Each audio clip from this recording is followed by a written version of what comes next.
अब हम चलते हैं सेकेंड एग्जाम्पल की तरफ। सेकेंड एग्जाम्पल में भी हमने सेम फंक्शन लिया है, F X equal to X, identity function है, तत्समक फलन है, लेकिन यहाँ पर जो एक्स की वैल्यू है वो भी वही है 0 to 1, बट आपको पार्टीशन नहीं दिया है इसमें, ठीक है। और ये प्रूफ करना है कि एफ रीमान इंटीग्रेबल है, एफ हमारा रीमान इंटीग्रेबल है, और जब हम इसका इंटीग्रेशन करते हैं 0 से 1 तक एफ एक्स का विथ रिस्पेक्ट टू एक्स, तो आंसर 1/2 मिलेगा आपको, ये आपको प्रूफ करना है। सेम क्वेश्चन है फर्स्ट एग्जांपल जैसा, लेकिन इसमें पार्टीशन नहीं दिया है, ठीक है। तो आप पार्टीशन खुद चूज करेंगे। तो हम क्या करते हैं, जो हमारे पास 0 से लेके 1 के बीच की वैल्यू है 0 से 1, तो इसकी टोटल लेंथ कितनी है आपकी 1 माइनस 0 1।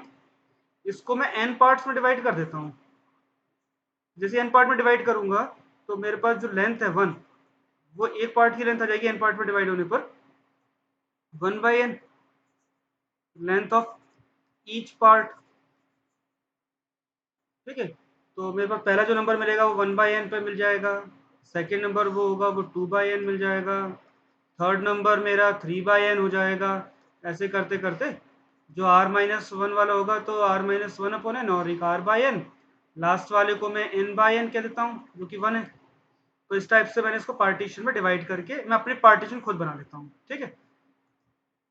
तो function F X equal to X के लिए और इंटरवल 0 to 1 के लिए मैंने पार्टीशन डिसाइड कर लिया, 0 1/n 2/n r-1/n r/n और n/n यानी कि 1। अब इसका जनरल अपन एक rth इंटरवल ले लेते हैं।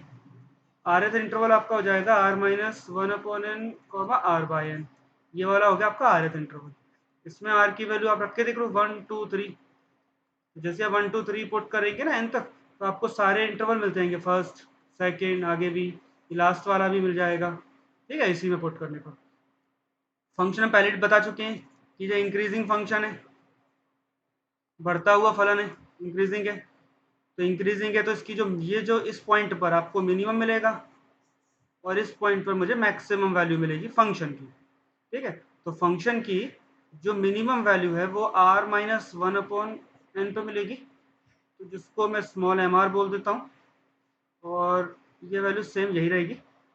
और कैपिटल mr जो है वो r/n पे मिलेगा, r/n। डेल्टा एक्स आर की वैल्यू, इस इंटरवल की जो लेंथ है आई आर की, वो आप बस माइनस ही तो करना है, माइनस करके आप बता सकते हैं कि इसकी वैल्यू 1/n, पहले ही बता चुके कि लेंथ 1/n ही आएगी, तो डेल्टा एक्स आर आपका 1/n मिल जाएगा। तो आपके पास मिनिमम वैल्यू मिल गई, मैक्सिमम मिल गई, डेल्टा एक्स आर मिल गया, ठीक है। हमें प्रूफ करना क्या है कि ये आर इंटीग्रेबल है फंक्शन, रीमान इंटीग्रेबल है। और रीमान इंटीग्रल की डेफिनेशन क्या होती है कि लोअर और अपर, लोअर और अपर दोनों पर फंक्शन की वैल्यू सेम आएगी तभी हम इसको कहेंगे इंटीग्रेबल। तो ये रीमान इंटीग्रेबल की डेफिनेशन थी। और लोअर और अपर की डेफिनेशन क्या थी, इसमें आपको लोअर के लिए एलपीएफ लेना पड़ेगा, और एलपीएफ का आप क्या निकालेंगे, सुप्रीमम। यहाँ पे आप यूपीएफ लेते थे अपर के लिए, और इसका हम लेते थे इन्फीमम, और दोनों ही वैल्यू बराबर आएंगे तभी कह पाएंगे कि हाँ ये रीमान इंटीग्रेबल है, ठीक है। तो सबसे पहले हम यूपीएफ की डेफिनेशन लिख लेते हैं। यूपीएफ हो जाएगा sigma R equal to 1 to n capital M R delta X R. Capital M R की वैल्यू आप पुट कर लीजिए, कैपिटल एम आर की जो वैल्यू है वो हो जाएगी आपकी r/n, ठीक है। इसके बाद डेल्टा एक्स आर की वैल्यू 1/n। तो ये जो सम चल रहा है वो r पे चल रहा है ना, तो r को छोड़ के बाकी ये 1/n² तो आ जाएगा बाहर, इसको हम बाहर ले लेते हैं कॉमन, क्योंकि इसका कोई इन्वॉल्वमेंट नहीं है इस समेशन में, ये सम रन कर रहा है केवल r के लिए, r की वैल्यू के लिए। तो जैसे मैं इसको सम को रन कराता हूँ r के लिए, तो r की पहली वैल्यू 1 रखेंगे, नेक्स्ट 2 3, ऐसे करते करते लास्ट वैल्यू n तक। और इसका टोटल तो हमें मालूम है पहले से, इसका टोटल होता है n n+1, बाई 2, ये एक n कैंसिल हो जाएगा, आपको मिल जाएगा n+1/2। ठीक है, साथ साथ नोट्स भी देखते जाना आप लोग जो आपने लिखे हैं। ठीक है, तो ये आपका यूपीएफ आ गया। ऐसे हम एलपीएफ निकाल लेते सेम। एलपीएफ में वैल्यू पुट करेंगे small M R delta X R, तो आपको मिल जाएगा r-1/n इंटू 1/n।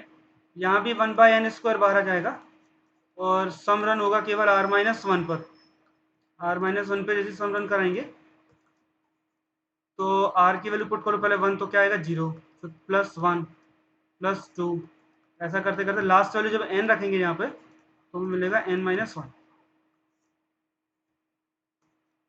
और ये 1 से लेके n-1 तक का टोटल है। इसका आंसर होता है n इंटू n-1/2। जीपी में हमने एपी में पढ़ा हुआ है, ये एपी में इसका सम निकाला है हमने, और वैसे भी कॉम्पिटिटिव में भी पढ़ चुके हैं। ठीक है, दोनों चीज़ आ गई। अब हमें क्या चाहिए, एलपीएफ और यूपीएफ दोनों का सुप्रीमम और इन्फीमम है ना। तो सुप्रीमम मुझे चाहिए एलपीएफ का, जो कि डेफिनेशन बनेगी लोअर रीमान इंटीग्रल की। ठीक, और मैंने क्या बोला था कि ये जो वैल्यू है बढ़ेगी कब, जब आप क्या करोगे, नंबर ऑफ रेक्टेंगल्स आप इंक्रीज कर देंगे, कहाँ तक, इन्फिनिटी तक। ठीक है, तो जैसे आप limit n tends to infinity देंगे तो ये सुप्रीमम मिल जाएगा। तो सुप्रीमम के लिए आप क्या करोगे, लिमिट निकालोगे बस n tends to infinity. LPF की वैल्यू आप पुट कर लीजिए, तो एलपीएफ की वैल्यू क्या है, n-1/2n। और इन्फिनिटी पे लिमिट कैसे निकालते हैं, ऊपर से n की हाईएस्ट पावर कॉमन लो, नीचे से n की हाईएस्ट पावर कॉमन लो, तो n और n कैंसिल हो जाएगा, बचेगा 1-1/1 और नीचे डिवाइड बचेगा 2। और जैसे n की लिमिट हम इन्फिनिटी रखेंगे तो आपके पास आंसर क्या जाएगा, 1/2। ये एलपीएफ के लिए हो गया।